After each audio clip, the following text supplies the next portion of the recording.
Welcome to Power Movers, the podcast where we empower business owners and entrepreneurs to reclaim their time, master their systems, and live the life they love. From leveraging AI to implementing business operating systems that bring clarity and focus, to exploring the transformative power of wellness practices like breathwork, meditation, and cold exposure, we cover it all. We'll dive into the tough conversations about mental health, share practical tools to help you harness the power of your mind and your body so you can feel better, perform better, and achieve more. Join me, Roy, as we uncover strategies, share inspiring stories, and explore the tools that will help you move your business and your life to the next level. I'm joined today by Max Munson. Max is a good friend of mine. He's a Wim Hof instructor, and he's here to have a conversation about the various things in business that he's learned over the years and some other really awesome stuff. Max is now in Prague. He moved to Prague in 1992. Yeah, pretty much like me in the UK. He just came here with not very much. He founded his first restaurant in 1994, Jama, is that right? Yeah. Since then, he's launched 7 other restaurants, a brewing company, an import-export firm. And then in 2010, he launched Max's Steakhouse, where I have eaten a number of times, and it is awesome. He's not only done the business side, he's also a competitive athlete. He was swimming in his late 40s. Yeah, started in the late 40s, I believe. And then recently, he won a 50-meter freestyle gold in the ice swimming champions. He also became the champion in the 100-meter freestyle. He earned bronze in the 250-meter freestyle. Yeah, all these great things. He was a Wim Hof instructor. He's a Wim Hof instructor. Yeah, when I first met. Yeah, in 2022. He has breathwork and workshops that he runs at his restaurant sometimes and other places. And he's also opened a number of nightclubs, so we'll talk a bit about that. He has authored a book, Diving Back In, and I believe there's another one coming out. Yes. So welcome, Max. I'm sure I haven't even touched on all of it there. Yeah, so great to have you here. And I'd love to let's just dig into a little bit of Max. So what's Max about? Yeah, you moved in from the US in 2002, was it? Yeah, I graduated from college in 91 and I moved to France for a year and loved it. France is an amazing country, had a great experience, and I thought, okay, I've been here for a year, had an amazing time. It's time for me to go back to the States. And then I thought, maybe I'll spend one more year somewhere else. And then I got one of these Eurail passes where you can travel. I think it was like any 15 days for 2 months. I traveled around Europe trying to find maybe a suitable place to live for maybe one more year, and Prague was my number one choice. After cruising around many towns, Prague won out easily. Yeah, I think the only one that I've found even vaguely similar is Belgrade in terms of the draw there. What made you take that first step? What made you go out and travel? Were you just looking to see the world a bit? Yeah, so it's the funny thing is when I was in high school, I was like this typical American guy. I was very America oriented, and I had a certain view of the world that I think was a little insular. And then in college, I studied abroad for 1 semester in London. I think that semester opened up a lot of things for me. It opened up my perspective on culture, on the world, on other countries, on language. And that's when I decided that maybe after school I could move to Europe for a little while, expand myself a little bit more before going back to the States. So I didn't want to be pigeonholed. And I felt like I was doing that to myself, kind of pigeonholing to a certain type of person. So I thought I would go and open up. I didn't know that this idea of finding myself would take over 30 years. It seemed like maybe a year would be good at the time. Isn't it weird how you leave your home place? I left South Africa, I came to the UK on a 2-year holiday work visa. And when you go back, everybody's the same and you've changed. Yes. Yeah, and suddenly so now that I've changed, what do I do, right? Yeah. So you got to Prague, and what did you find that Prague was like in the 90s? Prague in the 90s, I don't know if we've even talked about this before, but I feel like soldiers, when they go through boot camp together, or when you do some hard thing with someone, if you like run a marathon with someone, you do something, you bond with them. And I feel like everyone who was in Prague in the 90s bonded together because we went through this super exciting time of seeing the city and this country kind of transform and become and adapt to freedoms again and adapt to capitalism. And there were some wild things that happened. A lot of great stories from the 90s. I got here in 92. I opened my first business in 94. My plan was not to open the restaurant. I had worked in restaurants in college, but my plan was not to open a restaurant. I was teaching English in Paris at the time for about $20 an hour. So I thought, okay, I've got a teaching English degree, TOEFL teaching English with foreign language degree. I studied English literature in college. I'll teach English in Prague for a year and then move back, maybe get an MBA or something and find my career path. And then I found out that in Prague, English teachers were getting paid. You could get hired in a minute, but they got paid $1 an hour, Roy. All right, I'm going back to France. Yeah, exactly. Things are cheap, but they're not that cheap. I wasn't ready to work for $1 an hour, and I thought, what else could I do here? And I spent a lot of time, I like to say a lot of time researching in bars, but I went around socializing, let's say, quite often. And it seemed very clear. I had a friend that was here with me, and we decided that this town needed an American-style bar and restaurant because there was nothing like that here. And so that's how we came up with this idea to write a business plan. Even though I think I had $2,500 left to my name, not sure how much money he had. It was probably around the same amount. The idea was to write a business plan and then have people invest in the idea of opening the first American-style restaurant and bar in the country.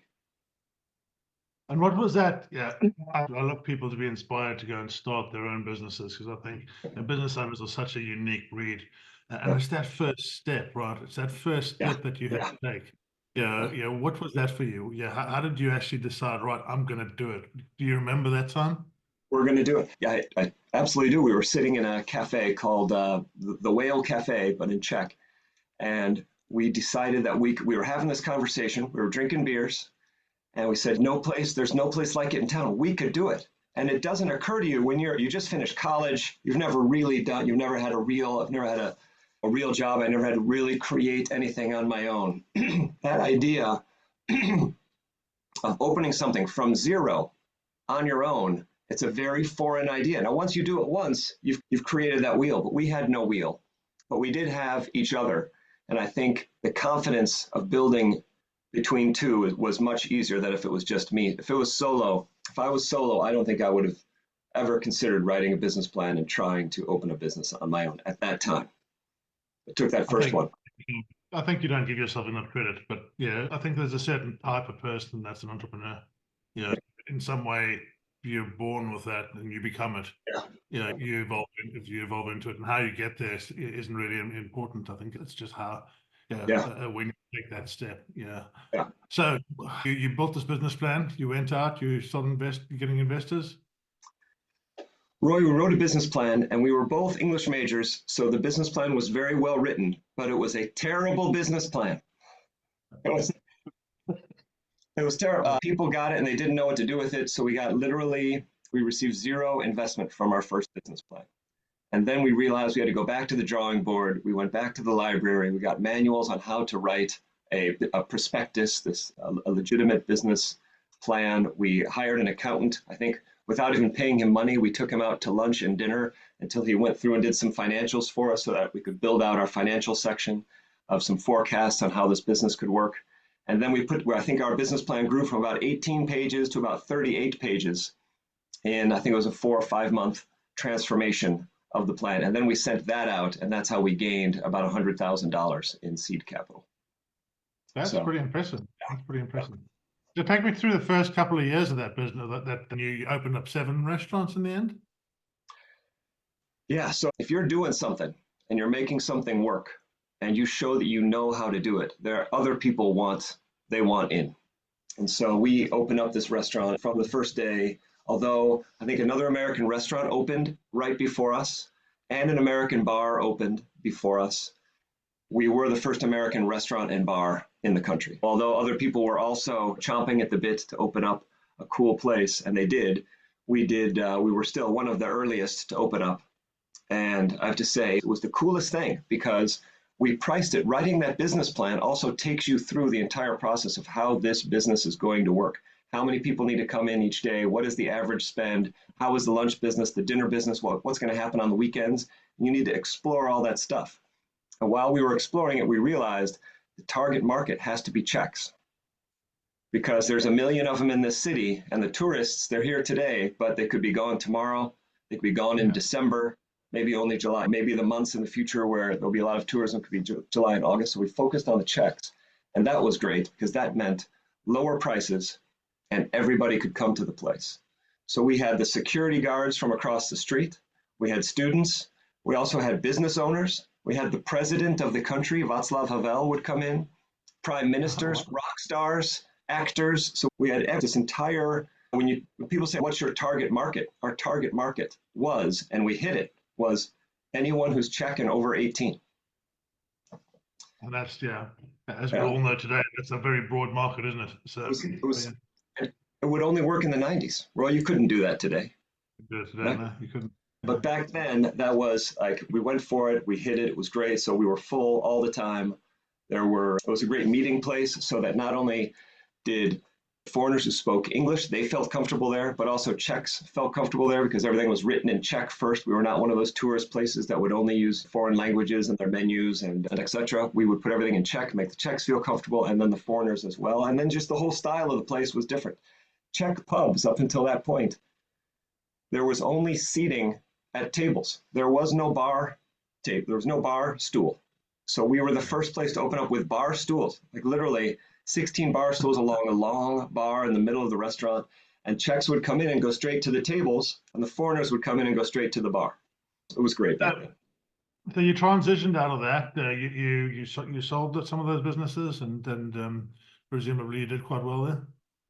Yeah, so that main restaurant I had for 27 years, and that was always the flagship. And then from there, I had a partner here or a partner there opening up different businesses. Sometimes I would open up some on my own. So I had everything from a couple of music clubs, kind of dance clubs, to I think a literary cafe. Look, I study literature. Why not have a place to do your poetry readings, right?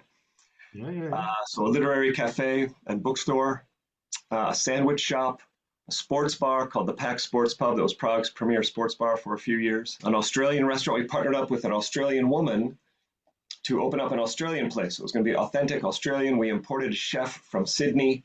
And then before we even opened the doors, I realized that this woman was stealing from us. She was stealing our intellectual property. And I had to fire her. I forget, it was a month or 2 months before we opened. So then my partner and I ended up being two American guys owning and operating an Australian restaurant. And it was a little more difficult than we had anticipated. It ended up working out. It was great. It was in the shape of a boomerang. There was a bar in the shape of a boomerang. It was pretty cool. We had some kangaroo pie floater soups. I don't know if you know that one. So we had some great food.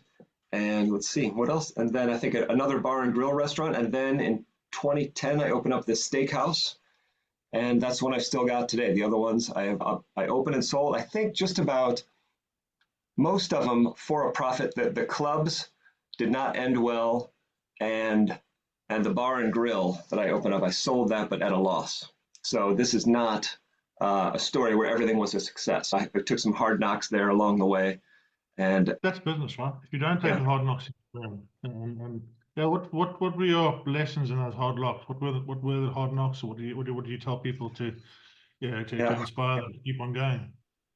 And that first one was the financial crisis, Roy. I don't know what you were doing during the financial crisis, but I was riding high up into that. And then I think it was 2008 or maybe early 2009, I was doing the financials, and our restaurant, this successful restaurant that I was telling you about called Yama, it was taking a loss, Roy. So I had 14 years of every month was profitable. And I was doing the numbers like a loss. What do we do? I was in shock. And so people say, and I hope it's not a cliche, that you learn more from your losses and your troubling times than you do from your victories and your successes. But I have to say, I totally did. I had to reevaluate every aspect of that business. I had to get rid of 30% of the staff. I had to go back be more hands-on in a lot of different ways. Change suppliers, fine-tune discounts, get product that people were more interested in. And across the board to the point where I finally, after, I would say 2 out of 3 months, were taking a loss for about a year. And then, and I believe that so much from my own point of view. You have to have the hard times to grow. And that's just, you can go in when you're in those good times and everything seems rosy and it's just so easy to do everything. And I've seen a couple of those periods in my life where, I'd go in, I was doing IT and I was doing sales and that, and I'd walk in and just say, you need this 60 grand thing. And they'd say, yeah, I'll just have it. And you didn't even have to work. And life just came to you. served up. It gives you a false reality of business when that happens. I think it's the way that you get knocked down and then you stand up again and you say, now I need to learn a bit more. Now I need to dig in a bit more. Now, that's what really marks a good businessman in my views, is someone that's been there and then learns from those lessons that don't happen in the future. And then we've had a couple of those periods over time, right? So it's really, What did you find your personal growth was during that phase? So I got married in 2000. And if things are going well, the marriage is easier. But when you start to experience some difficulty, then that will also expose some of the challenges that you have. So I think that my marriage is still very strong. We've been married now for, this will be our 25th anniversary. My wife, Marcella, she's amazing. And hi, Marcella, you're awesome. So fortunately, instead of these troubling times driving us apart, she took a larger role in the restaurant. She helped out as an office manager position, wearing many hats. I think she was my assistant, but she was also my boss. She was the office manager, but she was also the restaurant kind of counselor. And thanks to us being able to handle that together, I certainly matured into the relationship more. I always felt she was ahead of me in maturity in the relationship to begin with. You probably noticed. But that's because we're blokes, dude. We have to be immature. This is how we... That's right. It's just the way it is. Tell me a little bit about your swimming career. How did you get into that? What's kept you in there? And how did you progress on to the more interesting stuff?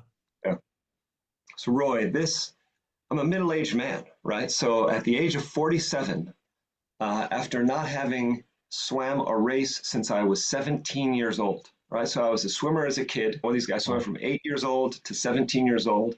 And then when I realized that I was not going to get a college scholarship to swim, I gave up swimming and I was unhappy. I'm like, I put in all that effort and I don't even get a scholarship. I was very upset. And so I gave it up. It never occurred to me that I would come back to it. And then it was this idea. I don't know how your experience was with sports, but this idea of once you're an adult, sports are for kids, right? And I didn't even consider the idea of that people our age would compete in a swim event, right? It never even occurred to me. And one day I was just goofing around in the pool. I forget if I had my kids there or what. And I saw this guy just swimming, just a few years younger than me, swimming back and forth as if he was 17 years old. And I said to him, how do you do that? Are you like a member of a team or something? And he said, I am a member of this one team, but there are other teams for masters athletes. And I didn't even know what a masters athlete was. So what is that? And he said, there's this team. And he mentioned the name of this team. And he said, that's where older people can go and swim. So I talked to my wife about it. I said, mate, do you think I should email these guys? So I emailed to this team, make a long story short. They emailed me back and they said, sure, come on, see if you can train, see if you can handle one of our trainings. And I think at 47 years old, I went to this first training. I could not keep up. It had been 30 years. These guys were just going back and forth. It was incredible. But I could swim, but I would have to take a break quite often. But I ended up loving it. And I came back to the house and I said to the family, guys, this is amazing. Would you be okay if I joined this team? Because it would mean that 2 or 3 times a week, maybe I would be at training instead of making dinner or having dinner with the family or something. And the whole family said yes. Now, keep in mind, I think my kids didn't really care. I'm not sure, they weren't that old at that time. I'm not sure what they understood. But Marcella, most importantly, my wife was in. And so I started to do this thing. And I was just getting so much joy out of it. Because as a kid, there's all this pressure to go to the next swim meet and go to the next level. And then you can swim with the senior team. And then if you get to the senior team, then you can go to swim for a college team. And it got to the point where, like I said, it was just too much. It was always about the next thing and not about enjoying the moment. And this master swimming, like I enjoy the practice as much as a race. I enjoy the camaraderie in the locker room of talking shit with the guys as much as I do.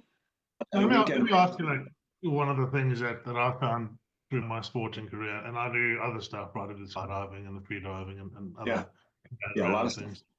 stuff. Yeah, did you find that going into the swimming, going into doing something, helped your mental state, helped your mental health, helped you? I really found the business was so mentally draining. I was doing 14 hours a day, sometimes 5-6 days a week. I was getting to bed and I wasn't sleeping well. I spent 15 years doing 2 hours sleep a night. No kidding. Yeah, That's amazing. I just really, and then I'd go skydiving on the weekend, and just having that 2 days of being totally clear. It was a mental clarity you get from not having to think about the other stuff. How did was there an impact of that with the swimming? Yeah, I completely identify with what you're saying. It's a reboot. Yeah. You can go there in the reboot. When you are doing those things, your mind is completely off your business. It's on the task at hand. You're completely present. I'm worried about I'm concentrating on the position of my arm, the strength of my stroke, quality of my flip turn, how well are my underwaters, right? These are things you're thinking about constantly for an hour. Each training is about an hour. And I could not agree more. It's like a daily therapy. Yeah, and you can't, because you're thinking about that, you can't think about other things, right? Yeah. No. You give your mind a break, and suddenly all the stuff that was worrying you, the solutions come. Right. Yeah. Yes, that's true. That's true. Yeah. It's just like that. Yeah, you just pause and go. So then you've been Wim Hof instructor now for a while. Talk about the transition into that. How did you get into that? What was that about? Roy, imagine you're getting your daily therapy with your diving, let's say, and you're clearing your head. And then the government says to you, hey, by the way, no more. It's no longer allowed. You're no longer allowed to have your daily therapy. It's against the law. What? Tell me more. So March 2020 was the first lockdown, the COVID lockdown. So not only did they lock down my business, I was not allowed to open my doors to public. I was allowed to do delivery. Delivery was still allowed to the businesses that were still open, which were pharmacies, telecommunications, banks. And I think that's about all that I could remember. Everybody else was sent to home office. And they closed. So they closed my restaurant and they closed the pools. So I couldn't go. At that point, I was training 5 days a week and I couldn't go to the pool to swim. So my wife and I, we would try and keep the staff. You suddenly became a real pain in Marcella's rear end, didn't you? Yeah, exactly. That's when it all started to become unraveled. Yeah, exactly. Yeah. No, so we would go and try and keep the restaurants together with the staff, because you still have your staff and you're responsible for paying the staff. And so we would we would do our delivery business. So it's like you're working. That's why I say pretend. But business was still down 96%. We had 2 restaurants at the time. Business was like completely gone. We didn't know how we were going to pay the staff. We had some money reserved, so we knew we could survive a month. What's going to happen after a month and a half, it was going to get very tough. Sure enough, it was terrible. But we did not have I did not have my daily therapy. And after about a month, I think it was April 2020, and I had 2 members of my swim team call me and said, Max, we've had enough, man. We're going to the lake to swim. I'm like, oh, all right, I'm in, but it's cold, right? They're like, yeah, we don't care. We get to the lake, which is right here in Prague. We get to this lake, and these 2 strip down, this woman and this man strip down to their suits, and they just get in and they start swimming across this. It's really cold. It's April. It's right. The winter has just ended. And I think, well, if they can do it, I can do it. So I get down, I swim, and if it's your first swim in cold water, it is such a rush. It's a rush every time, but that first time you're like, whoa, this is going against everything that I thought was possible. And I took a few strokes. I would say I swam out 50 meters. I could swim. I felt great, felt so alive. But then I got terrified. I thought, what if I freeze? What if I sink? What if my arms won't work? I didn't know. I'd never done this before. So I turned around after 50 meters, came back. I got out, felt like $1 million. And they kept swimming, because this was like their 5th trip there or something. And so they swam 500 meters across and 500 meters back. Wow. And I thought, okay, no, that's what I have to do.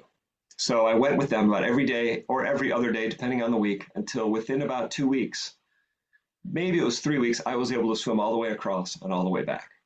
And so there you get your daily therapy of the swimming, plus you have this incredible rush of the cold. You have this cold exposure. And I didn't even know what cold exposure was, but that's how I learned. Hats off to you, man, because that's a big ballsy step into the unknown. Eh? Man, if it wasn't for those two showing me, I literally saw them. I saw it could happen. I didn't know people could do that. I didn't know that Yeah, stuff happened. Yeah. yeah. So it was And really so impressive. that's the piece of yeah, having someone to follow, having examples to follow. Yeah. So you then started digging into cold exposure. What brought you to Wim Hof? It's so funny. So I would come home and I would say to Marcella, hey, this thing is amazing. I feel like $1 million. But when I get out after the kilometer, I'm shivering so much I can't even drink my tea. And I'm showing her this, and she says, "Yeah, honey, that Wim Hof guy doesn't shiver. You should learn to do it the way he does." And I thought, "Oh, that's yeah, that Wim Hof, this guy that I had seen on YouTube or whatever." I'm like, "That's right. He's the Iceman. He would be able to show me how to not shiver."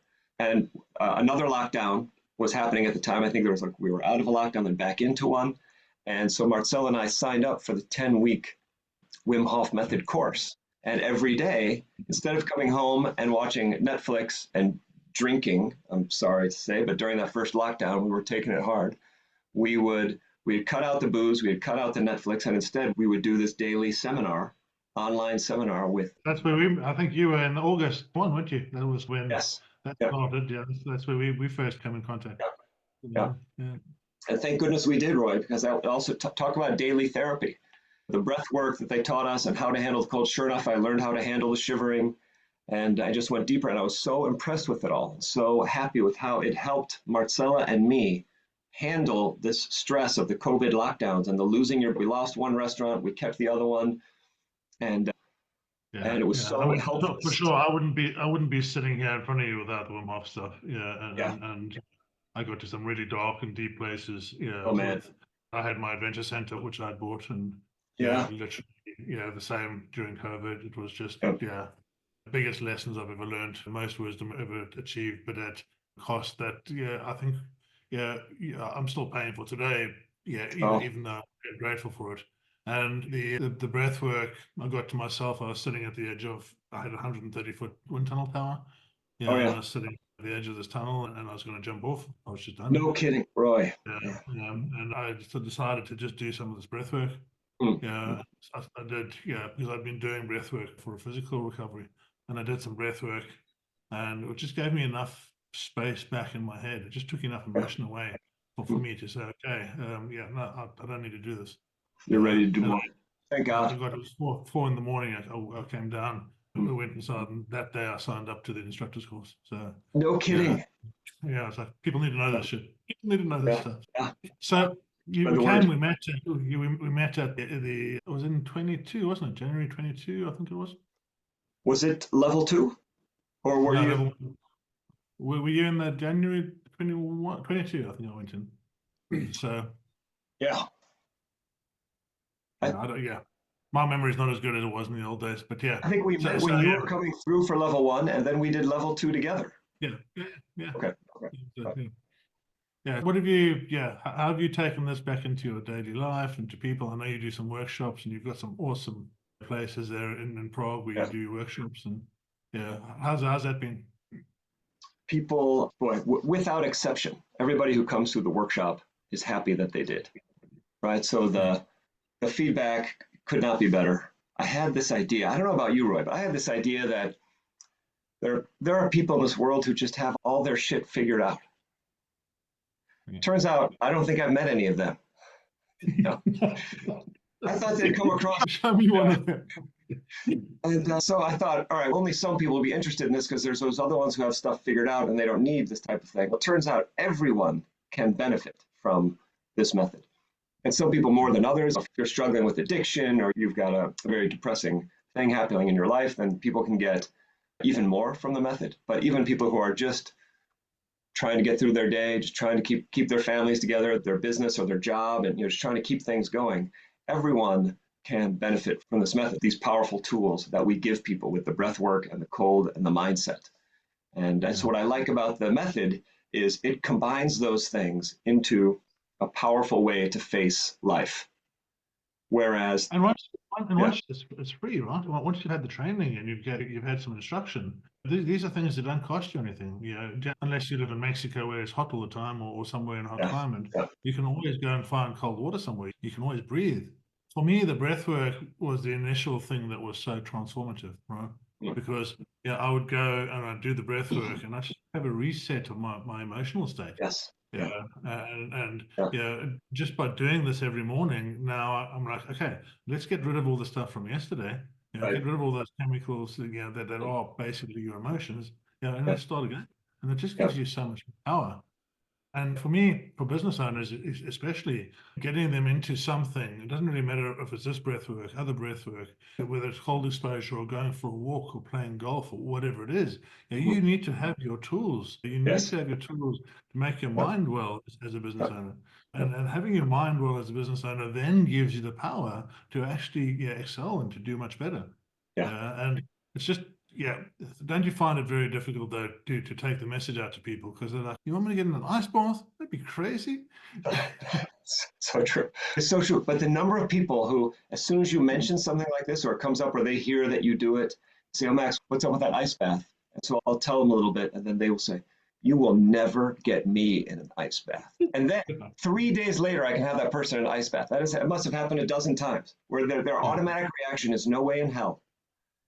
And then they start processing, right? And you talk to them, and there's something for you to hold on to, and something else to add to, and then we can create this real transformation. Yeah. So I want you to think back now, and I want you to really dig into the gray matter and think about of all the people that you've trained, and I'll share a story as well. Of all the people you've trained with the Wim Hof Method, what's the biggest transformation you think you've seen? It's funny. The one that comes to mind, I had a few people who had diseases that they're struggling to face, and they were trying to keep the medication down, and this was going to be a way for them to keep from taking as much medication as they felt that because they felt they were taking too much. But I had one guy, and I'm not sure if he had ADHD, or if it was just anxiety, but he needed the cold more than anyone I've ever met. So most people during the workshop, you're instructing and you're talking about the history of the method and how it works and some of the science, and you can tell that a significant part of their brain is taken up with, oh shit, pretty soon I have to go into the ice, right? They're just processing. And this guy, I think it was the opposite. He was like, just get me in the ice. Just get me in the ice. And if I felt like more than anyone that came through the workshops, when he went in, he was finally happy because the ice was taking him away from the stuff he had to deal with. And I felt like he was dealing with it 24/7, his mind, right? His monkey mind, I think, was just driving him crazy. And so he was the one that was a thank you and a big hug. And I think that if anyone did it every day since then, we all have an off day. I think this guy was the one, a Czech guy.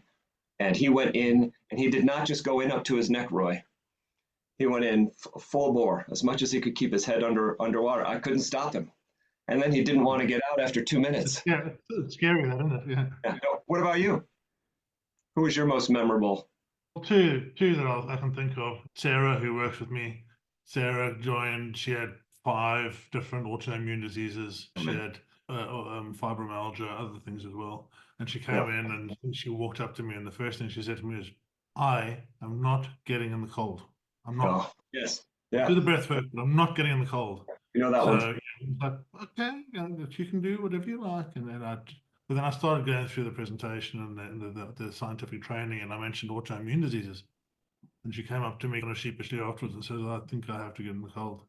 Okay. Yeah, and Sarah got in the cold, and she's now a Wim Hof instructor. Yeah, Really? Okay. yeah, she's just done that.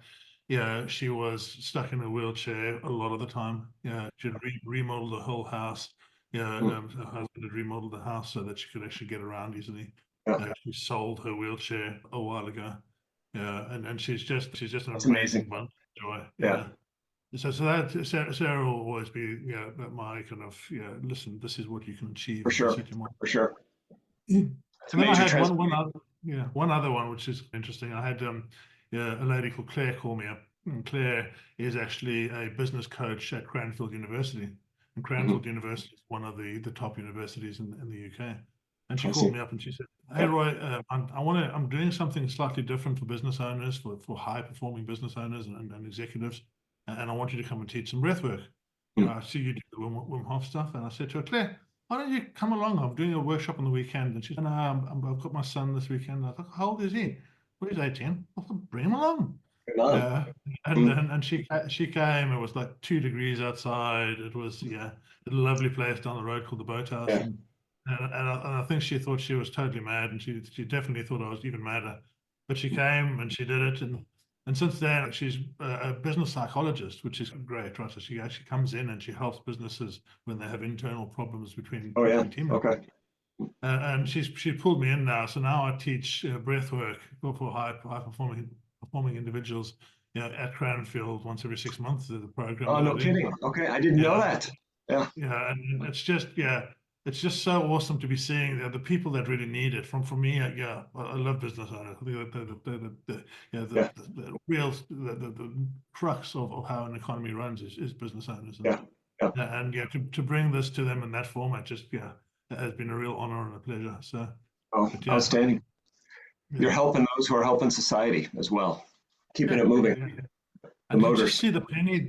I was 47 years old when I learned how to breathe. Yeah. Yes, same here. Yeah, I was like, why? It takes us, if we don't eat in 5 weeks, we die. Yeah, if we don't drink in 5 days, we die. But we know how to eat properly. We know how to drink properly. If we don't breathe for 5 minutes, we die. But no one has ever taught us the power of all the different breathwork stuff. Yeah, that's always been, since then, that's been quite a mission of mine, is to go into your day and just be aware of how your breathing changes, everything around you, your state of mind, and how others perceive you.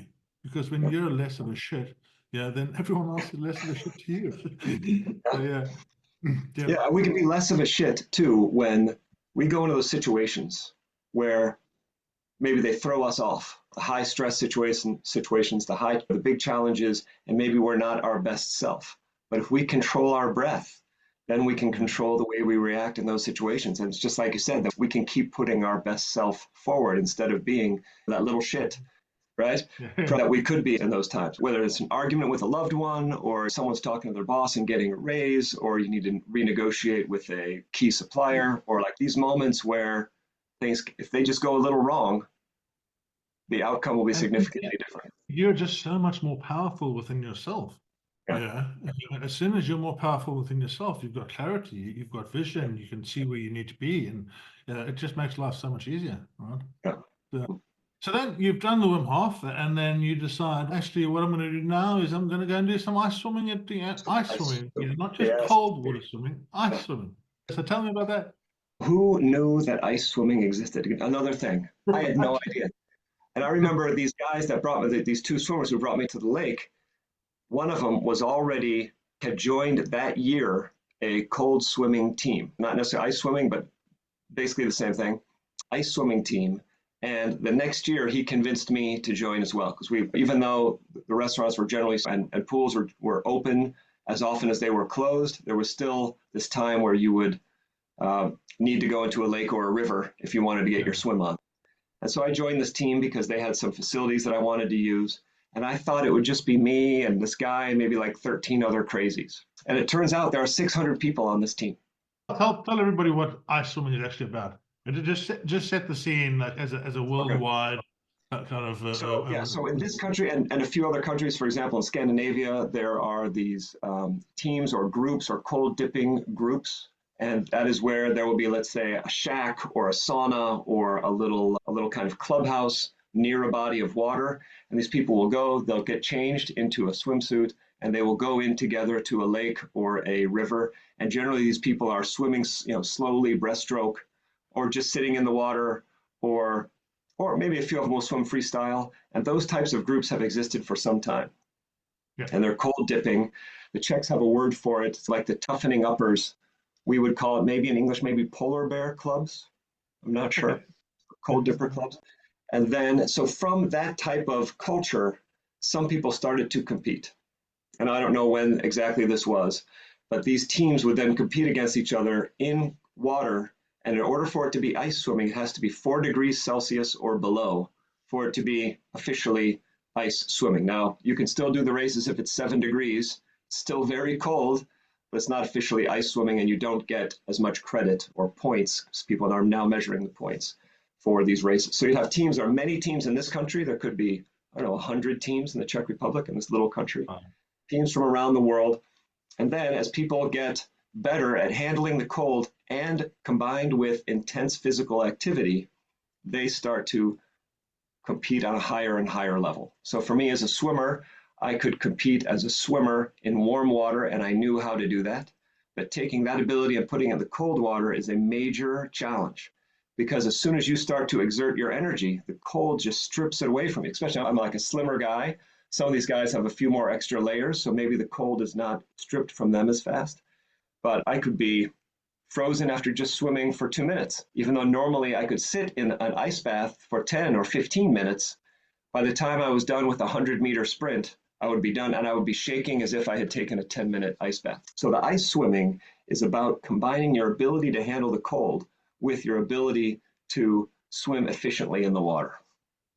And countries around the world are doing it. And so this World Championships that I was in the Italian Alps was in an outdoor pool in the town of Molveno. Your first one or your second one? Or how many This is my countries? second World Championships, and then last year I was in the European Championships. I think 1 year they do European, and then they do World the next year, and then European, and then World Championships. And I think this was like the 13th maybe, or 11th, I'm not sure, World Championship, so it's only been going for some time. And it was incredible. Imagine an outdoor 50-meter pool covered in ice in the Italian Alps. And the night before the races, they had to go out and break the ice, and the ice was this thick. Right? So then they had to empty all the ice out of the pool, and that's what we were racing in. So not only was it below 4 degrees, it was below 2 degrees. So really as cold as you could get without it freezing. And then each night it would freeze over a little bit more. They'd have to take a few more ice pieces out for the next day's races. So I think it was 6 days of races.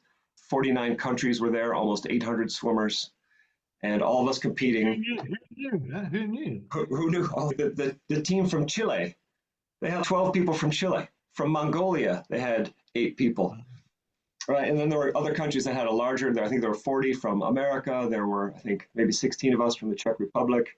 So each country would send in those that were willing to go and compete in the cold. And of course, there's some medical checks you have to go through. You need your EKG, and then a doctor checks you before the races begin.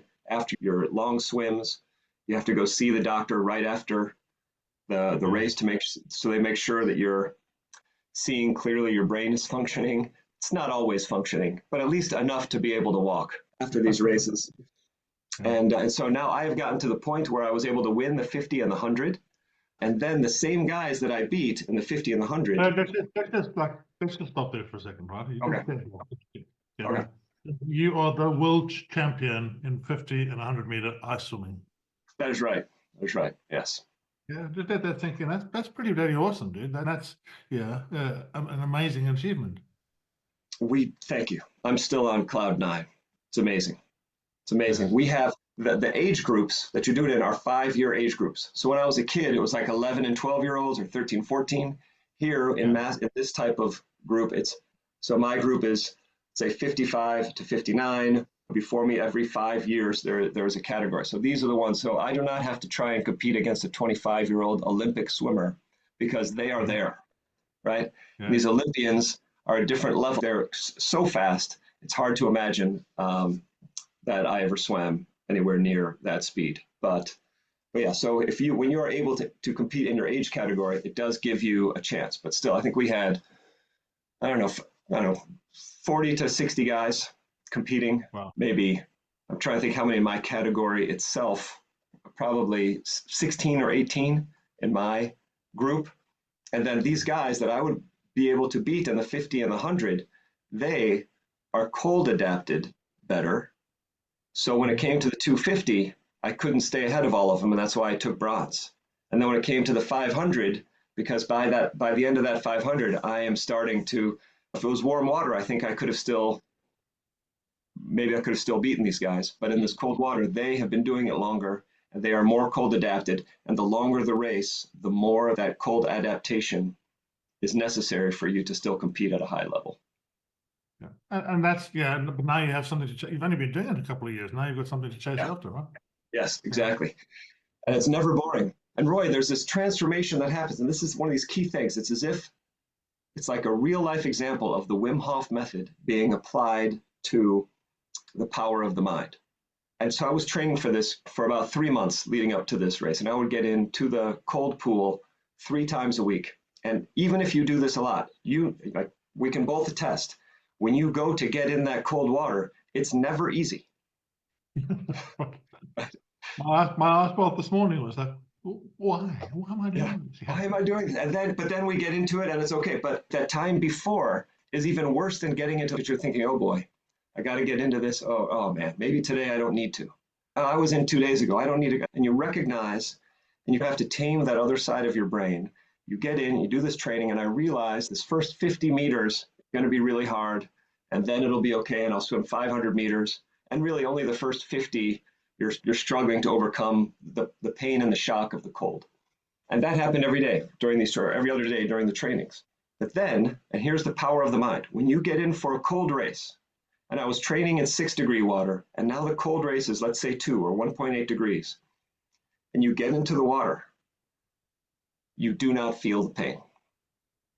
If the race is going on, your mind is thinking about, I've got to have a good start. I got to stay ahead. I can't go too hard. I've got to monitor this. You have all of these things that you're thinking about during the race so that your brain doesn't have space for pain. Wow. And so you don't need the first 50 before you feel comfortable or the first 25 meters. Instead, you swim your race. Now, if it's the longer races, you start to feel the cold at the end, but that's different than the pain of going in. And I have to say, you told me a story the other day about how they would stop and start at the beginning. You were going to go in, but they had to stop the race. You had to wait a longer time. Yeah, exactly. That was terrible. That was a race here in Prague. It was terrible. They had me out there with just a coat on in my swimsuit. It's freezing outside. I'm about to swim a 750 race. They say 3 minutes till start. So I get up to the blocks, I'm getting ready. And by the way, you don't jump off blocks. You actually have to slowly get into the water in ice swimming. So there's no flip turns and no diving. So it is different than normal swimming. And then 3 minutes went by, another 3 minutes, so I'm standing out there and I'm thinking, I'm already cold and I'm not even in the water yet. And I've got a long way to go. And I have to say that, like I was saying, that other side of the brain started coming up with all these reasons to just leave. Yeah. But you've got to tame that side of the brain and know that you can do it and focus. And from the time I got in, it was okay. But just the fact that if it's a race, and so I was saying to myself, if in a race, I don't feel the pain and I can just do it, can't I just switch my brain to be the same way in training? And so I have tried that since, I would say 12 times. And so far, I have not managed to do it. Yeah. But when I can, I'll let you know. Power of the mind. Yeah. What's next for you? You've got another book coming out. Tell us about your current book and then your next book. I'd love to hear a bit about that. So the current book is this one called Diving Back In, and it's about returning to a sport as an adult that you loved as a kid and getting more out of it as an adult than you ever did as a kid. And for me, that's swimming. So it's a little book. It's on Amazon. It's called Diving Back In. I put it out there about 4 years ago. And oh yeah. No kidding. You've got your own copy. Great, Roy. Thank you. That's great. Yeah. I hope I need to sign it. Okay. You Excellent. need to sign it. I didn't bring it with me when we met last, but yeah, that's Diving Back In. Yeah. And so that one, it's on Amazon, on all the different Amazons. And I have to say, from the time I put it out there about 4 years ago, every month there are sales every single month. And I haven't done a lot of promotion, but people are getting it. I've got a check one coming out, which is a translation. And then this next book that I'm working on is about, I feel there's some great books on cold exposure out there. Wim's book is amazing. Dr. Susanna Solberg's book is great. There are a couple others. There's these podcasts that do a great job of treating the cold exposure, but I want to tell the story of a no holds barred, how it really is to do the cold exposure, what we can really gain for it in a more practical way, rather than, oh, it's beautiful to go into the nature, into the cold. Okay, that's true, but it's also hard. You need to be mentally prepared before you even leave the house that you're going into the cold. And sometimes that's a very easy thing, not easy, but easier. And then sometimes you do not want to leave the house that day. You do not want to pack your cold bag, right? What does it take to overcome that mentally and then physically, and what do we get from it? Based on all the questions that people have been asking me over the years, I'm trying to answer all of those in one book, and that should be called, I know you want me to call it Diving into the Cold, but I think I'm calling it Into the Cold, and then there'll be a subtitle, and I'm working on the subtitle. Yeah, thanks, Roy. Yeah. I think I need 2 more months for that one. Sorry? I think I need 2 more months for that one. Good. Yeah, we will look forward to it with joy. So, yeah, anything else? Yeah, through your business experience, through your business career, yeah, if you're talking to aspiring kind of entrepreneurs, what would you say the one thing is that you'd like them to know? Boy, if you're excited about it, you've got to do it. If you're Yeah, excited, please do it. And don't listen to all the naysayers, because everyone is a naysayer. Anyone who isn't doing the thing that they're excited about is going to be negative on you following your excitement. yeah. Say rule number one. Great advice. So, yeah, if people want to hear more about you, Max, or if they want to come and see you, have a great meal in Prague, where do they get hold of you? How can they Oh find you? yeah, thank you. After 30 years, I finally put my name on something. My steakhouse that I used to call Yama Steakhouse, I changed the name about 4 years ago, and now it's called Max's Steakhouse. Yeah. And I'm there just about every day. And it's in the center of Prague, so it's near the National Theater, it's near the river, it's near the main thoroughfares. So it's a friendly neighborhood Great steakhouse. steak, great food. Yeah. Yeah, and you do some other stuff there, don't you?